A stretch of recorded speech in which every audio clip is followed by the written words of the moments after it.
दोस्तों, मैं एजाज अहमद। उम्मीद है आप अच्छे होंगे, अपनी फैमिली का ख्याल रख रहे होंगे। एक लड़का होता है, वो लड़का पहुंचता है कोठे पे और तमाम कोठे की तमाम लड़कियों को रिजेक्ट कर देता है। और जो जिसको पसंद करता है वो कोई और नहीं, उसकी वाइफ निकलती है।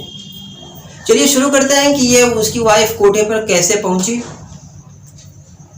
तो एक शाहिल नाम का लड़का होता है और उसकी बीवी होती है तानिया नाम की। शाहिल कर्नाटका के बेंगलोर के रहने वाले थे और मल्टीनेशनल कंपनी में काम करते थे। मल्टीनेशनल कंपनी बहुत बड़ी कंपनी होती है, तो उसके बड़ी बड़ी कंपनियां जो होती है वो कई सारे ब्रांचेस होता है, शाखाएं होती है। तो उसका भी ब्रांच था, एक ब्रांच मुंबई में था। तो मल्टीनेशनल कंपनी में से जिस कंपनी में वो काम कर रहे थे, उस कंपनी से शाहिल को बोला गया कि आप वहाँ मुंबई जाइए और कुछ काम है, वहाँ जाकर के काम कीजिए। वहाँ काम करने के बाद फिर आप आ जाइएगा।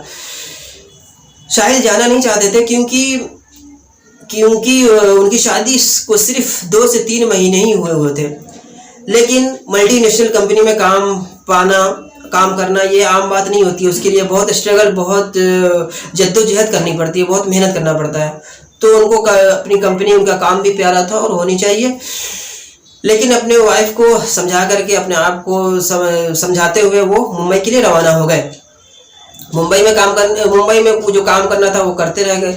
कुछ दिनों गुजरने के बाद अपने वाइफ को बेंगलोर फ़ोन किया कि आप क्या मुंबई घूमना चाहोगी। तो उनकी वाइफ जी तानिया वो कहने लगी कि हाँ, मुझे तो बहुत शौक़ है और मैं बचपन से ही सुनते हुए आ रही हूँ कि मुंबई ऐसा है, मुंबई में ये है वो है, और मेरा बहुत शौक़ है कि मैं घूमूँ। बोले ठीक है, कोई नहीं, आपका टिकट 7 अक्टूबर 2011 का टिकट है और फला गाड़ी है, फला की टाइमिंग है और फला सीट है, फला कुछ है, तमाम बातें, डिटेल्स और टिकट उनको सेंड कर दिया गया, दे दिया गया। और इस तरीके से वो खुश हो गई। टाइम आया, 7 तारीख आया। तानिया स्टेशन पहुंची, बेंगलोर स्टेशन में पहुंची। वहाँ अपने टिकट के हिसाब से वो अपने ट्रेन में जाके बैठ गई। बैठने के बाद अपने सास ससुर को फ़ोन की कि मम्मी पापा, मैं अच्छी तरीके से बैठ चुकी हूँ और बस ट्रेन चलने ही वाली है या चल चुकी है। उसके बाद अपने हस्बैंड को फ़ोन लगाई, शाहिल को, कि आप टेंशन नहीं लीजिएगा, मैं अच्छी तरीके से मैं अपने सीट पे बैठ चुकी हूँ और ट्रेन भी चलने लगी है। शाहिल जो पूरी तौर पे समझाया उनको कि मुझे टेंशन नहीं, टेंशन आपको लेना है कि आप अच्छी तरीके से रहें, किसी से मेल जुल ना रखें, किसी कोई दे खाने का तो उससे खाना वाना ना करें, जो आमतौर पे लोग समझाते हैं और अनाउंसमेंट भी होता है, ना खाएं। बोले ठीक है, आप टेंशन नहीं लीजिए, मैं पहुंच जाऊंगी। उसी सीट के जो तानिया बैठी हुई थी उसके ठीक सामने 2 लोग बैठे हुए थे और वो दोनों भी समझ लग रहा था कि अलग अलग है। लेकिन कुछ देरों के बाद बात करने के बाद वो लोग फ्रेंडशिप जैसा मामला हो गया, उस फ्रेंडशिप हो गया। कुछ देरों के बाद तानिया से भी बातचीत शुरू हो गई और फिर बातचीत शुरू हो गई। यह बातचीत हुई कि क्या ऐसा लग रहा है कि आप पहली बार सफ़र कर रही हैं। तानिया ने कहा कि नहीं, सफ़र तो करती रहती हूँ मैं, लेकिन हाँ, मुंबई फर्स्ट टाइम जा रही हूँ। इस तरीके से बात बढ़ी और बहुत सारी बातें हुई। कुछ खाना होता था तो तानिया निकालती थी, तो वो दोनों गौर से देखते थे। तानिया हाथ बढ़ा दी थी, ये लीजिए, आप भी लीजिए, आप भी लीजिए। वो लोग उसमें से कुछ ना कुछ ले लेते। जाहिर सी जब ले लेते वो लोग कुछ लाते तो तानिया भी, अब क्योंकि इन्होंने बढ़ाया था तो वो भी देते थे, ये भी कुछ खाते, उनको भी उनका दिया हुआ भी ये खाती चली गई। सफ़र गुजरता रहा। बेंगलोर जिस स्टेशन पे वो गाड़ी पकड़ी थी, वहाँ से लेकर के मुंबई जिस स्टेशन का डिस्टेंस लगभग 1000 किलोमीटर का था। लगभग 850 किलोमीटर पास हो चुका है बेंगलोर से मुंबई की।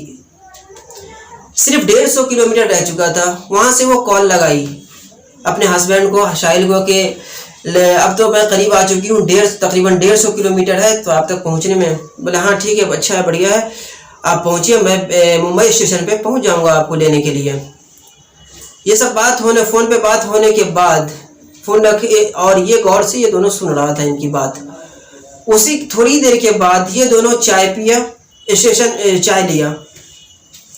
सुनने के बाद ये दोनों चाय लिए और इसको तानिया को बोला कि आप चाय लेंगे। तानिया बोली कि नहीं, मैं चाय नहीं लूँगी। फिर भी वो ज़बरदस्ती वो 2 के बजाय 3 ले लिया, 2 अपने लिए और 1 इनके लिए। और उस चाय में कुछ मिला दिया, बेहोशी की दवा मिला दी और इसको तानिया को पता नहीं चला और तानिया उसको पी ली। पीते ही उसको बेहोशी होने लगी, नींद सी आने लगी। नींद से आने लगी, ये बेहोश हो गया, जो ये चाह रहा था ये दोनों उस तरह से बेहोश हो गई। ये लगभग 2 से 3 घंटे के बाद जब इसको थोड़ा, पूरी तौर पर नहीं, थोड़ा बहुत जब होश आया तो तानिया अपने आप को एक कार में पाई। उस कार में दोनों ये और एक जो ड्राइवर जो कार चला रहा था, तेज रफ्तार से कार चला रहा था। जैसे थोड़ा बेहोशी होश में तब्दीली शुरू हुई तो इसको ये तानिया समझ गई कि हो ना हो मेरे साथ कुछ अनहोनी होने वाला है, होने जा रहा है। तानिया थोड़ा सा अपने होश के मुताबिक वो बोलना चाहिए, विरोध करना चाहिए, तो उसको जोर से एक थप्पड़ मारा और ये दोनों में से एक थप्पड़ मारा और कहा कि अगर कुछ शोर मचाई तो तुम्हारा बहुत बुरा हश्र करेंगे। आगे बढ़ने के बाद ये लोग इनको, तानिया को लेकर के मुंबई के एक रेड लाइट इलाके में जहाँ कोठा होता है, वैश्या लोग होते हैं, उस एरिया में पहुँचा और वहाँ की जो 2 मालकिन थी उससे बार्गेनिंग करके मोल भाव करके इसको वहाँ बेच दिया। 45,000 रुपये में ये दोनों उसको, तानिया को बेच दिया। तानिया रोती रही, गिड़गिड़ाती रही, ये दोनों से भी गिड़गिड़ाती रही और वो दोनों मालकिन जो उसके कोठे की मालकिन थी उससे भी गिड़गिड़ाती रही, लेकिन ये दोनों चारों मिलकर के इनकी एक भी न सुनी। वो कोठे पे पहुंच गई। पहुंचने के बाद वो विरोध करना शुरू की, चिल्लाना, शोर मचाना। ये सब देखते हुए कोठे की जो मालकिन थी वो तानिया का हाथ बांध दी, मुंह पे पट्टी बांध दिया और एक कमरे में इसको बंद कर दी। और वहाँ की जो लड़कियाँ थी उसको बोला गया कि इसको समझाओ, अगर ऐसा करेगी तो इसका बहुत बुरा असर करेंगे। ये सब करते कराते लगभग 12 से 15 दिन तक गुजर गया। इधर इसके पूरा ख़ानदान, इसके पूरे रिश्तेदार, ख़ास करके शाहिल परेशान कि सुबह शाम फ़ोन आता था। आज 15 दिन हो चुके हैं, कोई फ़ोन नहीं, पता नहीं कैसे होगी, क्या होगी। पुलिस कंप्लेंट भी कर चुका कि हाँ हमारी बीवी इस तरह का मामला हुआ। पूरी जो उनके साथ जो मालूमात था वो बताया कि ऐसा मामला टिकट था, वो यहाँ का ये था। पूरा पुलिस कंप्लेंट भी हो चुका है, पुलिस ढूंढ रही है, कुछ अता पता नहीं। 15वें दिन इसका इधर तानिया 15 दिन से, लगभग 15 दिन से ये एक कोठे पे है। एक लड़की इसको समझाई, मालकिन बोली कि इसलिए इसको समझाओ कि अब 15 दिन हो गए, ये सब ड्रामा नहीं चलेगा। और उसको संवरने के लिए जो कपड़ा यहाँ पहना जा रहा है, वहाँ का जो माहौल था बहुत गंदा था। छोटे छोटे कपड़े पहनना, इस तरह का कपड़े पहनना जिससे मर्द देख करके उत्तेजित हो, अट्रैक्शन हो, इस तरह का कपड़ा पहनना। और एक जो बावकार और अच्छी और ख़ानदानी लड़की होती है ये सब कैसे कर सकती है। इस तरीके से एक लड़की उनको समझाई।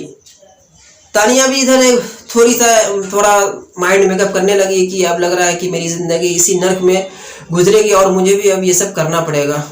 माइंड मेकअप करके ना चाह के भी वो वैसा कपड़ा पहनी। जब 16वां दिन आया तो एक कस्टमर आया और तमाम जो कोठे की तमाम लड़कियां थी उसको दिखाया गया तो वो सबको रिजेक्ट कर दिया। तो वो कोठे की मालकिन बोली कि जो वो तानिया है वो है, उसको लेकर के आओ। वो लड़की को, तानिया को लेकर के आया उस मर्द के सामने। तो वो आदमी इसको पसंद कर लिया कि हाँ ये चलेगी। तानिया को लेके एक कमरे में गया। ये जैसे कमरा बंद किया तो ये तानिया बहुत गिड़गिड़ाने लगी, बहुत ज़्यादा गिड़गिड़ाने लगी और तमाम बातें उसको बताई कि मेरे साथ ऐसा मामला हुआ है, मैं ये ऐसी लड़की नहीं हूँ, मैं यहाँ अपने मर्जी से नहीं आई। तमाम बातें जो आप बीती, जो उसके साथ हुआ था 7 तारीख से लेकर अब तक, वो तमाम बातें वो उस आदमी के पास रखा। वो आदमी को दिल में रहम आया। आमतौर पे उस जगह पे, वैसी जगह पे जाने वाला आदमी रहम दिल नहीं होता है। वो तो सोचता है कि मैं पैसा दूंगा और बस जो मेरा काम है मैं निकलूंगा। लेकिन वो आदमी को रहम आया, दिल में इंसानियत जगी। उसने कहा कि हाँ मैं तुम्हारी मदद करूंगा और बताओ कि मैं तुम्हारी किस तरीके से मदद करूं। तानिया बोली कि बस आप मेरे हस्बैंड से बात करा दीजिए। नंबर बताई तानिया, फ़ोन लगाया और तानिया फूट के रोने लगी अपने साहिल हस्बैंड से बात करते हुए। साहिल पूछा कि बताओ तुम कहाँ हो। तानिया बोले कि मुझे कुछ नहीं पता है, मुझे कुछ बोले तो कुछ नहीं पता है, मैं कहाँ हूँ, किधर हूँ, क्या हूँ, कुछ भी पता नहीं है। बोले ठीक है, वो आदमी को फ़ोन दो। वो आदमी से बात हुई तो वो आदमी तमाम प्रॉपर जो एड्रेस था वहाँ का उसने बताया कि यहाँ ऐसा ऐसा मामला। वो आदमी जो इंसान का बड़ा आदमी रहमदिल, वो आदमी वहाँ से उनको बात करा करके वहाँ से निकल गया। और अब इधर शाहिल को ये बात पूरी तौर पे पता चल गई कि हमारी वाइफ वहाँ है और इस तरीके की इतनी परेशानी में और इतनी घटिया जगह पर है। अब मैं कैसे इसको बचाऊं, कैसे लाऊं इसके दिमाग में ये दिमाग सोचने लगे कैसे करूं। अगर मैं पुलिस को बताता हूं तो पुलिस खबरी होता है, और ऐसे लोगों का जो कोठे वाले लोगों का तो एक से खबरी होता है और पुलिस से भी साठगांठ होता है। अब ये सोचने लगा, शाहिद सोचने लगे कि अगर मैं बताता हूँ ओपनली तो ऐसा ना हो कि हमारी वाइफ को, तानिया को तकलीफ़ और वो तकलीफ़ में आ जाए, उनको कहीं और कैद कर दिया जाए या उनकी जान से हाथ धोना पड़े। कई सारी की बातें आने लगी और ऐसा होता है जो सुनने को मिलता है। तो उसने फिर उनके दिमाग में एक आइडिया आया। वो खुद कस्टमर करके 16वां दिन कस्टमर बन करके उस कोठे पे पहुंचा और तमाम लड़कियों को, क्योंकि वो विरोध करती थी तो उसको अलग ही रखा जाता, तमाम औरतें को देखता, तमाम लड़कियों को शाहिद देखता और कहता कि नहीं ये नहीं चलेगा, नहीं चलेगा, मतलब रिजेक्ट कर दिया गया। एंड में वो तानिया आई। तानिया जब आंख से आंख मिली तो आंख नम हो गया और बोला कि ठीक है ये चलेगी। इसको लेकर के कमरे में गए। कमरे में जाने के बाद हस्बैंड वाइफ गले से चिपट गए और बहुत अफसोस के साथ ये पूरी आप भी थी। वो शाहिद पूछा कि बताओ कैसे कैसे मामला हुआ था। वो तमाम बातें जो आप 7 तारीख से लेकर के अब तक हुआ था वो तमाम बातें शाहिद को शेयर की, बताई। अब ये शाहिद सोचा कि अगर मैं डायरेक्टली तुम्हारे साथ तुम्हें लेकर के यहाँ से जाता हूँ या भागता हूँ तो जान से हाथ धो बैठेंगे। इसी तरीके से क्या किया जाए जो यहाँ से जान भी बचाया जाए और अपनी इज्जत व आबरू और सब कुछ बचा करके यहाँ से निकाला जाए। वो एक आइडिया उनके दिमाग में आया कि यहीं से फ़ोन करते हैं पुलिस को। वो फ़ोन किया पुलिस को और तमाम बातें, रिपोर्ट भी था जो उनको गुमशुदगी का रिपोर्ट लिखाया हुआ था, FIR करवाया हुआ था शायद, तमाम बातें वो पुलिस को बताया। पुलिस अच्छी तरीके से समझी और पुलिस बहुत ही ईमानदारी का काम की। पुलिस फोर्स लेकर के आई उस एरिया में और वो कोठा को पूरी चारों तरफा घेर ली और छापा मारी। उसमें से एक रूम में से शाहिद और तानिया भी निकली। उस वक्त देखने वाला मंजर था। इस तरीके से शाहिद अपने वाइफ के साथ साथ वहाँ की बहुत सारी लड़कियाँ जो इस तरीके के जाल में, चुंगल में फंस चुकी थी, उन लोगों को भी, उन औरतों को भी बचाया। यहाँ पर शाहिद को सल्यूट है, क्योंकि आमतौर पे देखा जाता है कि हस्बैंड यह कहता है कि तुम कोठे पे पहुँच गई, पता नहीं क्या हुआ होगा, तुम्हारे साथ कैसे कैसे मामला हुआ होगा, अब मैं तुम्हारे साथ मेरा कोई नाता रिश्ता नहीं। लेकिन शाहिद जो एक इंसानियत, एक अच्छे हस्बैंड का काम किया कि उन्होंने अपने जो कंडीशन सा हालात था उसको समझा कि ये तो यहाँ, उसको समझा और इस तरीके से अपने वाइफ को वहाँ से चुंगल से निकाला। पुलिस इंक्वायरी की और वो दोनों जो मालकिन थी, कोठे की मालकिन थी, उसको हिरासत में ली। उसकी मदद से कुछ दिनों के बाद वो दलाल जो इनको, तानिया को यहाँ लेकर के आया था, उसकी भी गिरफ्तारी हुई, इसकी भी गिरफ्तारी हुई। इस तरीके से इस कहानी का, इस वाक़या जो एक सच्ची कहानी का, सच्चा वाक़या का एंड हुआ। यहाँ पे इस वाक़या स्टोरी से ये सीख मिलती है कि सबसे पहले तो ख़ास करके लेडीज़ जो लंबा सफ़र हो उसको अकेला नहीं जानी चाहिए। दूसरा यह है कि अगर आप जा रहे हैं तो ट्रेन में आप किसी को अपना खाना ना पहले बढ़ाएं और ना किसी का खाएं। अपना ही आप ही ना पूछें, आप खुद ही से दूसरों से खाने पीने के मामले में पूछे ही नहीं, क्योंकि जाहिर सी बात है जब आप पूछिएगा तो वो तो खा लेगा, क्योंकि आपका दिल तो साफ है, आपको तो कुछ ऐसा करना नहीं है। लेकिन जो जिसके दिल में फितूर है, जिसके दिल में बकवास है, वो तो खाएगा और तो वो ही चाह रहा है कि ये दे मैं खाऊं, क्योंकि जब मैं दूंगा तो इसके लिए एक्सक्यूज नहीं आएगा क्यों कि भाई तुम दिए हो, आप भी दिए तो मैं खाया हूँ, अब मैं आपको दे रहा हूँ तो खाए। मेरे दिल में भी आएगा तो मेरा भी खा लिए तो मैं भी इसका भी खा लेता हूँ। तो बिल्कुल आपस वहाँ पे बिल्कुल अनजान की तरह से सफ़र है, सफ़र में अनजान की तरह से सफ़र काटे। किसी का भी ले खाना पीना तो कतान बिल्कुल ही नहीं करें। और अनाउंसमेंट भी आमतौर पे अनाउंसमेंट अनाउंसमेंट होता है, क्लियरली अनाउंसमेंट होता है कि प्लीज़ किसी भी अनजान व्यक्ति से खान पीन और जो कोई भी अनजान सामान वहाँ पे रखा हुआ है तो आप फ़ौरन पुलिस को इत्तला करें। तो ये है, प्लीज़ आप खाए पिए नहीं अनजानों का। शुक्रिया, फिर मिलते हैं नेक्स्ट वीडियो में। जब तक अपना ख्याल रखिए, अपने फैमिली का ख्याल रखिए। अल्लाह हाफिज़।